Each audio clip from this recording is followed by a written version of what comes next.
మనకు అర్థమయ్యే భాషలో ప్రభుపాదులు వారు చెప్తారు, చేపని నీటిలో నుంచి బయటకు తీసి పంచపక్ష ప్రమాణాలు పెట్టండి, ఎయిర్ కండిషన్ రూమ్ ఇవ్వండి, దూరదర్శనం చూపించండి, కొద్ది క్షణాల్లో చేప చనిపోతుంది. అవునా? హ్యాపీగా ఉంటుందా?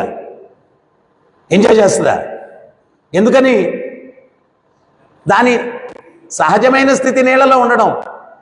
మనం కూడా ప్రాపంచికంగా ఎన్ని పనులు చేసినా రోజు చివరిలో ఏదో అసంతృప్తి వెంటాడుతుంది మనందరినీ. ఆ అసంతృప్తి కారణం ఏంటో తెలియక వెరైటీస్ మారుస్తుంటాం మనం. ఈరోజు ఈ పని చేస్తాం, రేపు ఇంకోటి చేస్తాం, ఎల్లుండి ఇంకోటి చేస్తాం, ఆవులు ఎల్లుండి ఇంకోటి చేస్తాం, వెరైటీస్ మారుస్తుంటాం. ఎన్ని వెరైటీస్ మార్చినా సంతృప్తి కలగదు. కారణం ఏంటి అంటే మనం చేయాల్సిందే చేయట్లేదు.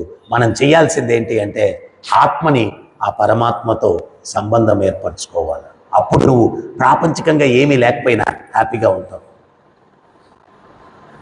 దానికి నువ్వు ఇల్లు వాకిలి వదిలేసి వచ్చి ఆశ్రమాల్లో చేరిపోయి లేదు. చైతన్య మహాప్రభు చెప్పారు, గృహస్థుడిగా ఉండేవాడు నీ ఇంట్లోనే ఉంటూ కొంత సమయం రోజులు మిగులుతుంది, దాన్ని పనికిమాలిన విషయాలకు వినియోగించకుండా ఆ భగవత్ చింతనలో వినియోగిస్తే నువ్వు సుఖంగా జీవిస్తావు. ఇక్కడ ఉన్నంత వరకు సుఖంగా ఉంటావు, జీవితాంతంలో మళ్ళా ఈ కుళ్ళు ప్రపంచానికి రాకుండా భగవంతుని చేరుకుంటావు. భగవంతుని చేరుకుంటావు. కానీ మనం ఏంటి అంటే ఏదైతే మనతో రాదో వాటి కోసం విపరీతంగా కష్టపడుతూ ఉంటాం. ఏదైతే రాదో, ఒక రాజుకి 4 భార్యలు ఉన్నారంట. మొదటి భార్య కోరిందంతా ఇచ్చాడంట. రెండో భార్యని ఎక్కడికి వెళ్ళినా వెంట పెట్టుకొని తీసుకెళ్ళాడు. మూడో భార్యతోటి కష్ట సుఖాలు చెప్పుకునేవాడు. 4వ భార్యని జీవితంలో కన్నెత్తి కూడా చూడలేదంట. ఆయన మృత్యు సమయం వచ్చింది. మొదటి భార్య దగ్గరికి వెళ్ళి అడిగాడు, నువ్వు అడిగినంత ఇచ్చాను కదా, నువ్వు నాతో వస్తావా అన్నాడు. తీసుకున్నంత వరకు, ఇచ్చినంత వరకు, పోయిన తర్వాత మీకు నాకు సంబంధం లేదని మొదటి భార్య. రెండో భార్యని ఎక్కడికి వెళ్ళినా వెంట పట్టుకొని తీసుకెళ్ళేవాడు. నేను ఇప్పుడు పోతున్నాను, నువ్వు నాతో వస్తావా అని అడిగాడు రెండో భార్యని. మీరు పోయిన తర్వాత ఇంకొకరు వెనకాల వెళ్ళిపోతానని చెప్పిందండి రెండో భార్య. మూడో భార్యతోటి కష్ట సుఖాలు చెప్పుకునేవాడు. నువ్వన్నా వస్తావా అన్నాడంట. గోవిందా గోవిందా అంటూ వాళ్ళకాడ దాకా వస్తాను, ఆ పైన రానింది మూడో భార్య. 4వ భార్యని జీవితంలో కన్నెత్తి కూడా చూడలేదు. ఏ ముఖం పెట్టుకొని పిలుస్తాడు? నిరాశతో వెళ్ళిపోతూ ఉంటే 4వ భార్య స్వామి అని పిలిచిందంట. వెనక్కి తిరిగి చూస్తే నేను వస్తాను మీతోటి అనిందంట. ఆ 4వ భార్య ఎవరు అంటే పరమాత్మ. ఆయన మన హృదయంలో ఉన్నాడు అనేది కూడా గుర్తించట్లేదు, కానీ మనం ఎక్కడికి వెళ్తే అక్కడికి వస్తున్నాడు. 4వ భార్య పరమాత్మ. మూడో భార్యతోటి కష్ట సుఖాలు చెప్పుకునేవాడు. స్నేహితులు, బంధువులు, మంచి జరిగినా చెడు జరిగినా చెవులు కొరికేస్తాం. నాకు డబ్బులు వచ్చారు, నాకు డబ్బులు పోయారు. మంచైనా చెడైనా స్నేహితులు, బంధువులు చెప్పుకుంటాం. ఎక్కడి దాకా వస్తారు వాళ్ళు? వాళ్ళకాడు దాకా వస్తారు. రామనామ సత్యహై గోవిందా గోవిందా. ఆ పైన వస్తారా? వాళ్ళు స్నేహితులు, బంధువులు. మూడో భార్య. రెండో భార్య ఏం చెప్పింది? మీరు పోయిన తర్వాత ఇంకొకరు వెనకాల వెళ్ళిపోతానని చెప్పింది. ఆ రెండో భార్య ఎవరు అంటే మన పేరు, ప్రతిష్ట. ఎంతోమంది ప్రధానమంత్రులు వెళ్ళిపోయారు. ఆ ప్రధాని అనేటువంటి పదము ఇంకొకరు వెనకాల వెళ్ళిపోయింది, వాళ్ళతో తీసుకెళ్లారా? రెండో భార్య ఎవరు అంటే మన పేరు, ప్రతిష్ట. మనం పోయిన తర్వాత ఇంకొకరు వెనకాల వెళ్ళిపోద్ది. రెండో భార్య అది. మొదటి భార్య కోరిందంతా ఇచ్చాడు. ఏమనింది మొదటి భార్య? ఇచ్చినంత వరకు, తీసుకున్నంత వరకు, పోయిన తర్వాత మీకు నాకు సంబంధం లేదని. ఆ మొదటి భార్య ఎవరు అంటే ఈ శరీరం. ఈ శరీరం ఏం డిమాండ్ చేస్తే ఇస్తాం. ఏం డిమాండ్ చేస్తే ఇస్తాం. కానీ ఆ శరీరం కూడా మనతో రాదు. మనతో వచ్చేదేంటి అంటే భగవంతుడు గీతలో చెప్తున్నాడు, నేహా విక్రమనాశోస్తి ప్రద్యవాయో న విద్యతే స్వల్పమప్యస్య ధర్మస్య త్రాయతో మహతో భయాత్. ఆ ముక్తి ప్రదాత అయినటువంటి ముకుందుని పాదపద్మాలకు చేసుకున్న స్వల్ప ధర్మం అది నిన్ను కాపాడుతుంది. రేపు నీ ఆస్తులు, బ్యాంక్ బ్యాలెన్స్లు, పరివారం ఎవ్వరూ నిన్ను కాపాడరు. ఆ భగవంతునికి చేసుకున్న స్వల్ప ధర్మం మిమ్మల్ని కాపాడుతుంది. కానీ మనకు భగవంతుడి సేవ అంటే అబ్బే ఇంక మళ్ళా చూస్తాం. మళ్ళా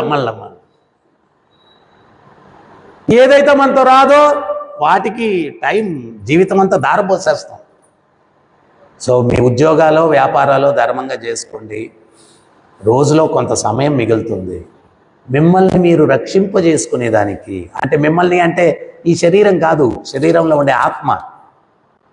ఈరోజు మనం పడే బాధలన్నిటికీ ముందు ఎవడో చెప్తే ఇన్లా జన్మలో, ఎవరో గురువు చెప్పారు ముందు జన్మలో, నాయన ఇట్టుండండి ఇట్టుండండి అని చెప్పి ఇన్లా, అందుకని చెప్పి మళ్ళా పుట్టాం, మళ్ళీ ఈ జన్మలో పడతా ఉన్నాం, అన్ని కష్టాలు అవి పడతా ఉన్నాం. ఇప్పుడు కూడా అయినట్లా మళ్ళీ ఇంకోటి ఎత్తాలా, వాటికి పులు స్టాప్ పెట్టాలా అంటే భగవద్గీతలో భగవంతుడు చూపించిన మార్గాన్ని మనం అనుసరించాలా. ఆయన చెప్తున్నాడు, నాయన సృష్టిలో చాలా జన్మలు ఉన్నాయి, చివరిగా మనుష్య జన్మ వస్తుంది. ఆ మనుష్య జన్మ నన్ను సేవించి తరించడానికి ఉపయోగించి ఈ బాధలు మళ్ళా వద్దురా నాయన, ఇంకొద్దు నీకు, ఈ బాధలు వద్దు, పులు స్టాప్ పెట్టు బాధలకి అని చెప్పి సందేశం ఇచ్చాడు.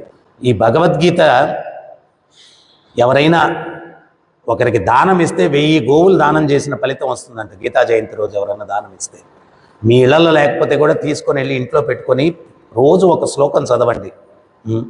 ఇది చాలా చాలా విశేషమైన సందేశం. నేను మొదట్లో చెప్పినట్టుగా ఈ మానవ యంత్రాన్ని భగవంతుడు సృష్టించినప్పుడు ఏదన్నా యంత్రం సృష్టిస్తే మాన్యువల్ ఇస్తారు. ఆ యంత్రాన్ని ఎట్లా వాడాలా అనే మెకానిజం దాంట్లో ఉంటుంది. ఈ యంత్రాన్ని ఎట్లా వాడితే రిపేర్లు లేకుండా ఆర్థికంగా, మానసికంగా, ఆరోగ్యపరంగా, సాంఘికంగా, ఆధ్యాత్మికంగా రిపేర్లు లేకుండా ఈ యంత్రం ఎట్లా నడుస్తుంది అనే సత్యాలు భగవద్గీతలో ఉన్నాయి. సో అందువల్ల ఈ భగవద్గీతను మీరు తీసుకొని రోజు ఒక శ్లోకం అన్న చదవండి, మీకు మంచి మార్గదర్శకం. మీ పిల్లలకు కూడా అలవాటు చేయండి. ఎందువల్ల అంటే మనందరం కూడా మన పిల్లల భవిష్యత్తు బాగుండాలనుకుంటున్నాం, కానీ ఈ రోజుల్లో ఎంతమంది పిల్లల భవిష్యత్తులు బాగుంటున్నాయి? కారణం ఏంటి అంటే మనం కోరుకుంటున్నాం, కానీ వాడు నిజంగా భవిష్యత్తు బాగుండాలంటే ఎటువంటి మార్గం చూపిస్తే బాగుంటాడు అనేటువంటిది మనం చూపించట్లేదు అన్నమాట. ఈరోజు పిల్లలందరూ కూడా అందరూ ఎక్కువ శాతం చెడు మార్గాల్లోకి వెళ్ళిపోతూ ఉన్నారు. కారణం ఏంటి అంటే మంచి మార్గం మనం చూపించలేదు కాబట్టి. సో మంచి మార్గం ఎక్కడ ఉంది? భగవద్గీతలో ఉంది.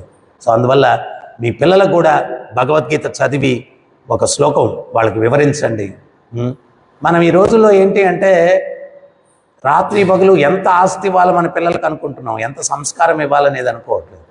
సంస్కారం ఇచ్చినటువంటి పిల్లలు బాగున్నారు, ఆస్తులు ఇచ్చినటువంటి పిల్లలు నాశనం అయిపోతున్నారు.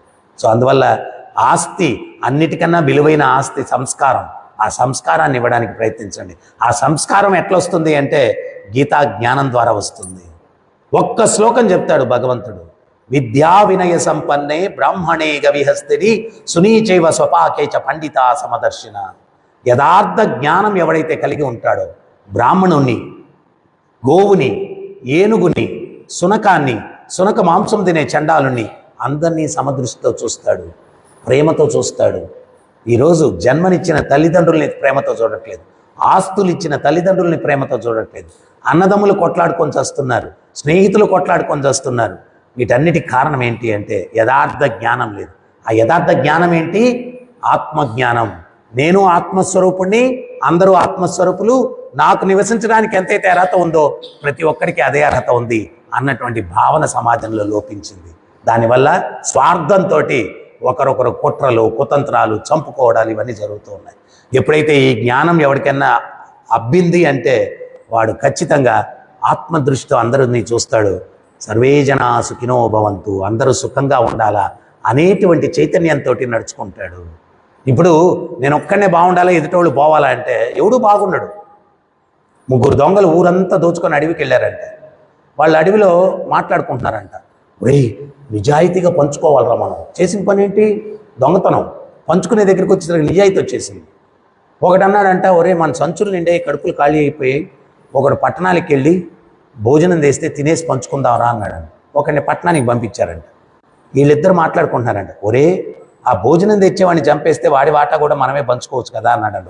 ఇంకోటి అన్నాడంట, బా ఏమి తెలివిరా నీదే, సూపరు అబ్బా అని చెప్పి వాడు భోజనం తెచ్చే లోపల ఒక బండ చాటం దాగి వాడిని ఇద్దరు ఒక బండ వేస్తారండి. వాడు చచ్చాడు. వీళ్ళిద్దరు ఆనందం, అనుకున్నది సాధించామని చెప్పి వాడు ఎట్టాగు చచ్చాడు, వాడి వాటా కూడా మన ఇద్దరం పంచుకోవచ్చు, కానీ భోజనం తెచ్చాడు కదా తినేసి పంచుకుందామని చెప్పి వాడు తెచ్చిన భోజనం తినడం మొదలుపెట్టారండి. వాడు వీళ్ళిద్దరికైనా తెలివైనడు. వాడు తెచ్చిన భోజనంలో విషం కలిపి తెచ్చేసాడు. ఆ విషాహారం తిని ఇద్దరు కూడా పోయారు. ఇప్పుడు ఎవరున్నారు అనుభవించడానికి?